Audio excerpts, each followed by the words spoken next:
Hey there, this is Natalie, and it's time for Chapter 5 of Jobless Oblige.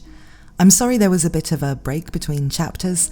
My voice was a bit worn out this week from other stuff, but I hope to keep the chapters coming out quickly again now. As always, please subscribe and ring the bell to be notified when I upload new content, including the next chapter.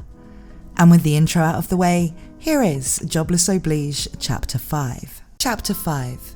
Presently, with my younger sister. Sieg.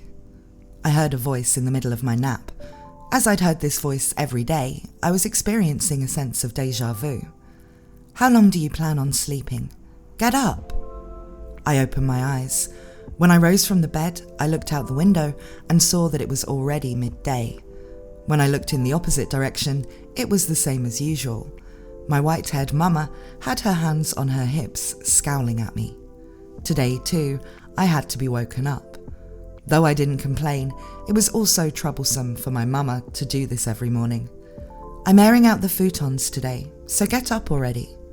Okay. Following her exact words, even without changing clothes, I left my room. I've already prepared breakfast for you, so hurry downstairs and eat up. All right. While giving an unmotivated reply to my mother's words, I walked down the hallway and descended the stairs. Then, halfway down the staircase, I saw a blue-haired girl sitting down. It was my younger sister, Lily. When I glanced at her hands, I wondered what she was doing, as it seemed she was fiddling with something like a shell that had many kinds of bumps. Perhaps it was some kind of magic tool. I don't really understand what it would be used for. But it was not a rare scene. Her hobby was the assembly and disassembly of magical tools, so finding herself with free time, she was playing with them.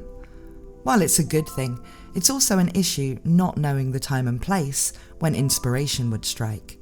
When you love what you do, you could really get absorbed in your work just about anywhere, whether it be in the middle of a meal or a bath, inside a store, or by the sidewalk. Even at times taking a seat in a back alley, she would begin to tinker with magical tools. Today, well, seemed to be one of her better days. Lily, is today your day off? When I poked her back with my foot, she seemed startled and turned her head, looking right at me. Then, after exchanging looks with me and what I had in my hand, she shook her head. Then it's not your day off. It's not too late for you to report into your job yet, right? Right. Go change your clothes. I'll escort you there. Ah, sure. Please do. Apparently, she'd been in the process of playing hooky from work. I escorted her up the stairs, and having made sure she went into her room, I went downstairs.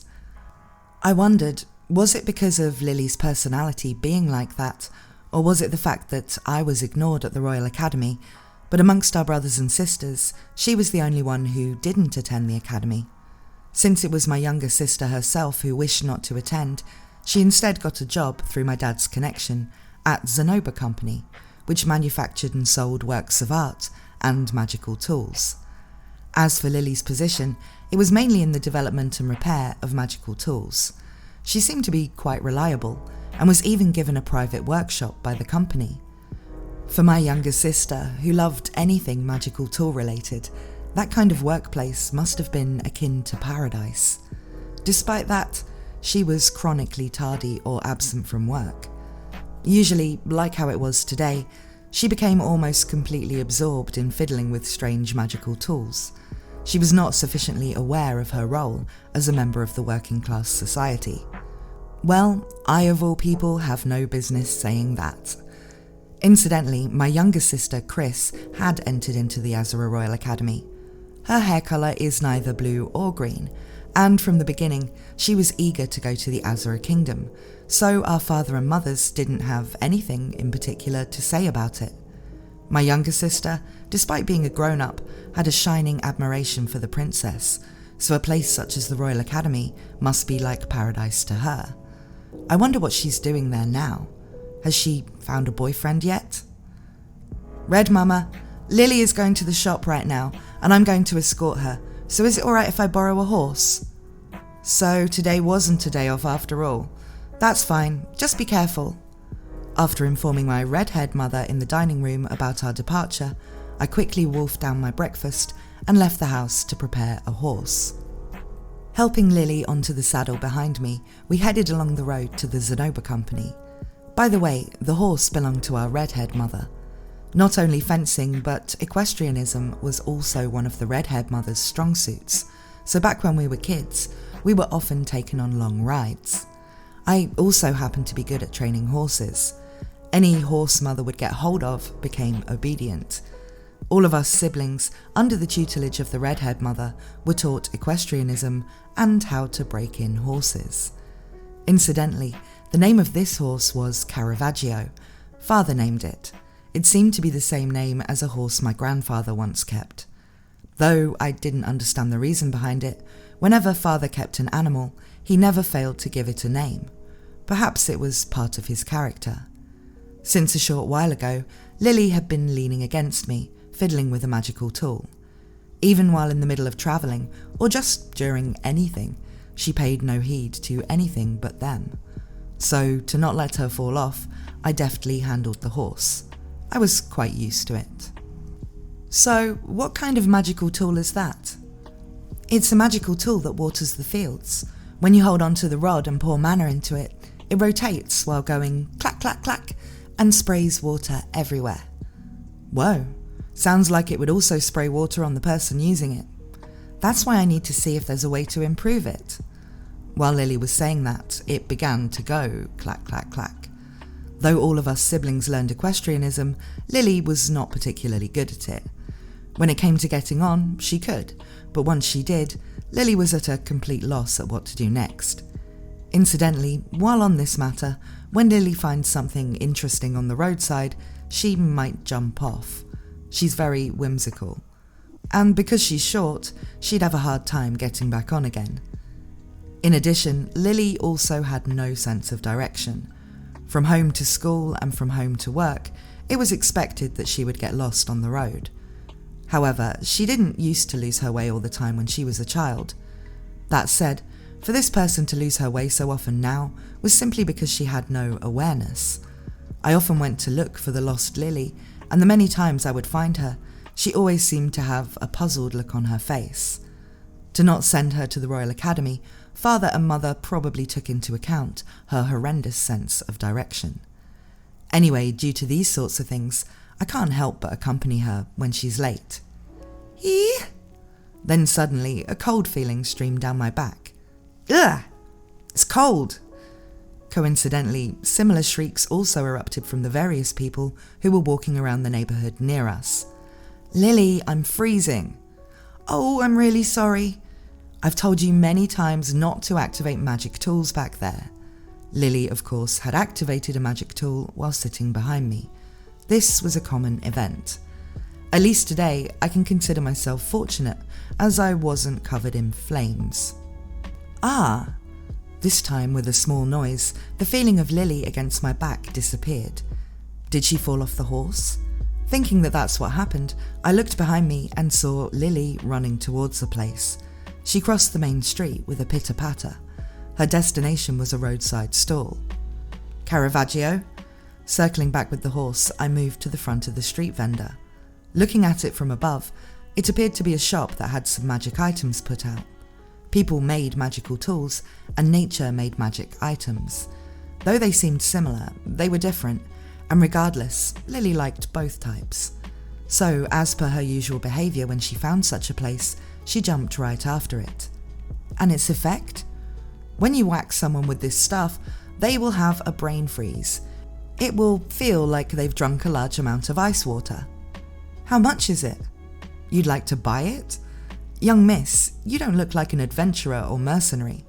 It's for research, so I can make similar magical tools. Oh, as expected of the Magic City, Shiraya, there are people who buy with that kind of purpose. So, you got money?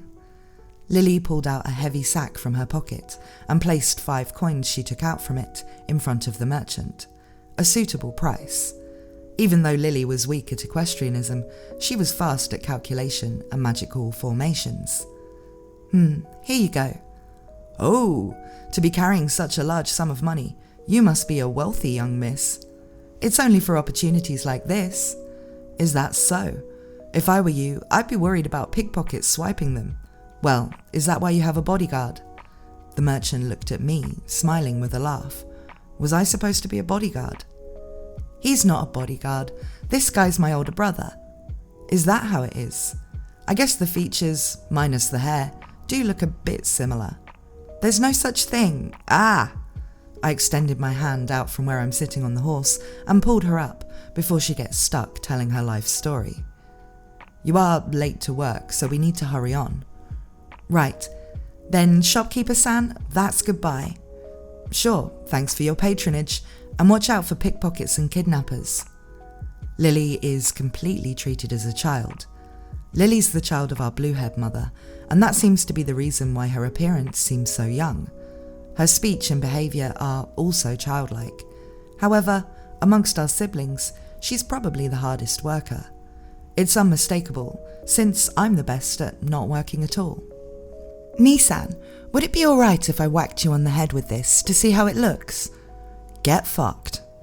"Ah!" When I looked back, Lily seemed to be holding her head in agony. It seems that she'd just tested out the effects of the magical item she bought on herself. In situations like this, if it were my older sister Lara, I wouldn't have been refused and would have been hit on the head. Lily can't feel satisfied until she tries it out herself. "The brain freeze is real. Nissan, want to try it too?" "Stop it. It'll be bad if we fall off the horse." "Okay." Lily, seemingly a bit disappointed, slid the magic staff into her bag around her waist and began to fumble around with a magical tool. Moving along on the horse in silence for a while, the destination came into sight, the atelier owned by the Zenoba company. When I stopped the horse in front of the building, Lily got down. "We've arrived." "Thanks, Nissan." "All good. And when you return?" "I can get home by myself." "I see. Take care then, sis." "Yep." Pitter-pattering, Lily headed into the atelier, but stopped and suddenly looked back at me. "Ah, Nissan?" "What's up? Forgot something?" "If perhaps Nissan wants to work, I could hire you at my place, you know." "As your chauffeur?" "More like running errands. Nissan, it would be convenient, since you already know a bit about magical tools." "I'll think about it." "Okay." With a small nod from Lily, she entered the atelier, this time for sure. Nevertheless, my younger sister seemed to want to help me get a job by going as far as this. She also understands the situation in regards to my unemployment, but I guess she must think I'm not in a good state. Moreover, the words of the merchant from before made me anxious about pickpockets and kidnappers. Suddenly disappearing one day, and then being put on display in the slave market. It's a good thing there's never been such a thing. Well, despite her appearance, she is a lady of the Greyrat family. Even if her equestrianism was poor, her fencing and magical skill were well above the ordinary. Besides, in this town, the Greyrat family had influence. I can't imagine there would be many people who'd dare to mess with the Greyrat family. No point in being careless though, right? While muttering such things, I left. Wandering around town as usual, eventually I arrived at a certain business I frequented, the Drunken Goblin. This bar was the most inconspicuous location in town, the so-called dive bar on the outskirts of town. It wasn't the kind of place for the really notorious, but rather where the small-time villains could gather. There may be some people wondering why an upstanding person like myself would be at such a place. However, it was something I'd realised. Just like what Cheddarman was battling, there was no evil that's easy to understand. Yes, real evil doesn't show itself on the surface. Evil was always sly and crafty. It was always hiding in the shadows and moving behind the scenes. If someone wanted to punish such evil, they themselves must go to where there is evil. By putting myself into the den of evil, I can gain information on the evil. Oh. Thinking this as I entered the bar, I located the usual face. It's a small man with a balding head. It's George, the information broker. "Yo, George, how's business doing?" "Oh, it's Sieg. Well, it ain't too bad. Alcohol sales are in the black today at least. I can treat you to something if you want. Is that alright? Thank you. Alcohol's no good though. I gotcha. George asked the serving staff to add on a drink. I don't receive compensation, though I'm not paying, but I will accept something given in goodwill. That is because goodwill is the partner of the ally of justice. And how about yourself, Sieg? How's business? You mean, how's my unemployment going? Sometimes good, sometimes bad, you know. I get that impression from you. Then, is there anything interesting going on? Small talk was something I engage in from time to time. At any rate, it was basically just a bit of gossip. It's a good place to start from, anyway. There's nothing particularly interesting going on. I escorted my sister, who was late to her job, and at around noon, there was a kid who fell down near an alley. He was crying, so I used some healing magic on him. There was a pickpocket in the market, so I tripped him up with my leg and made him fall down. Your younger sister?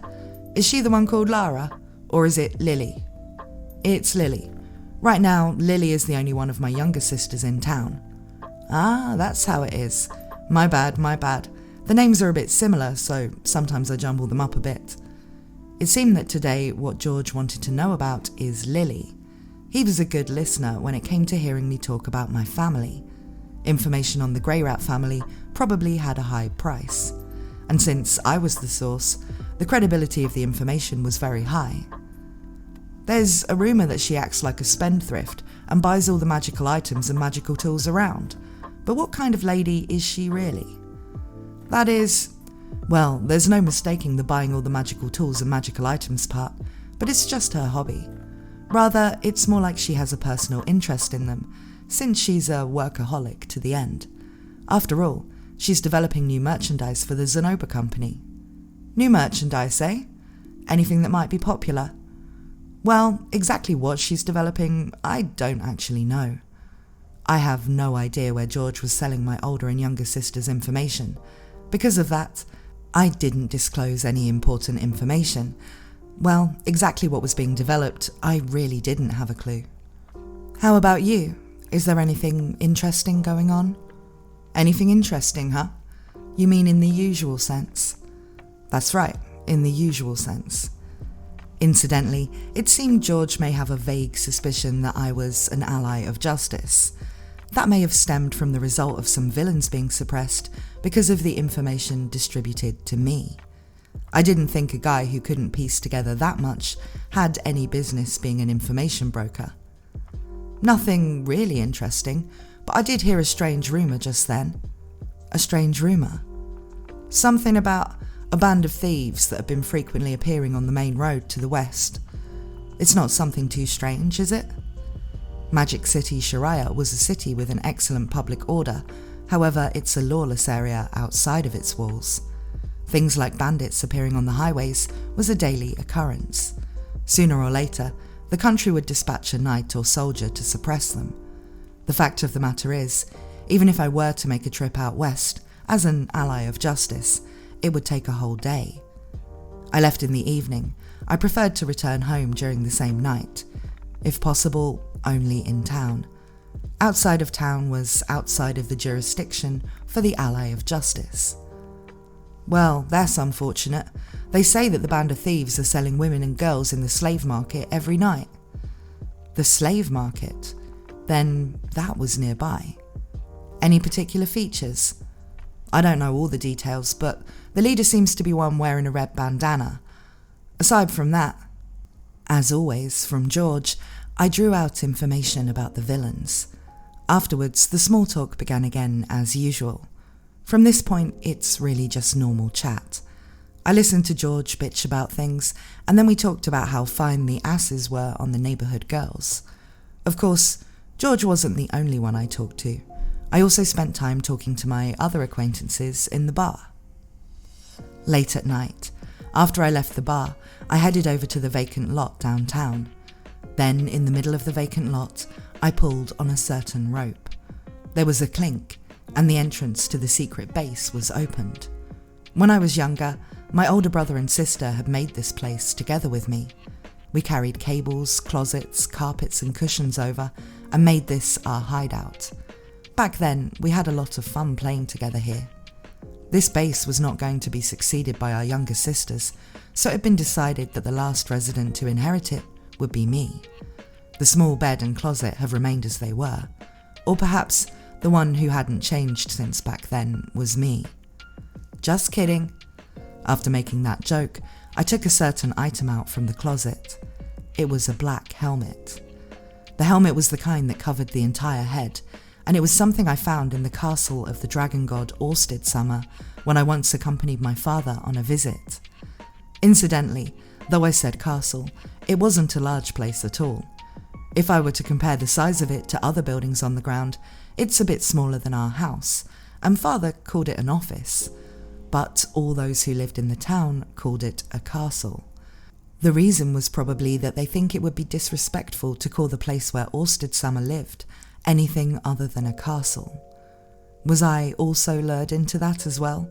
Before I realised it, I reached the point of calling it a castle. Well, that's enough on that subject. There were large quantities of this helmet placed in the castle's massive underground warehouse. There were 20, no, was it more like 30? The helmets which were exhibited in rows on a shelf were similar to this one. However, the design of each of the black helmets differed little by little, just like a certain section of a magical tool shop. Among those, there was one I was attracted to. It was a very cool helmet. But of course, even if it was the coolest looking thing, I would never steal it. No matter how foolish of a child I may have been, I would never steal something that was the property of someone my father worked for. Still, I picked it up. Letting out a sigh of admiration as I held it in my hands, I was unaware of Summer, who'd appeared behind me, saying, "You can keep that." From that day onwards, this helmet became mine. Summer was always wearing something of a similar design, and though there were many like it, this one was mine. In order to show my ownership, I carved a crescent emblem on the brow of the helmet and made it the symbol of the Moon Knight. From top to bottom, I changed into some black clothes and put the helmet on.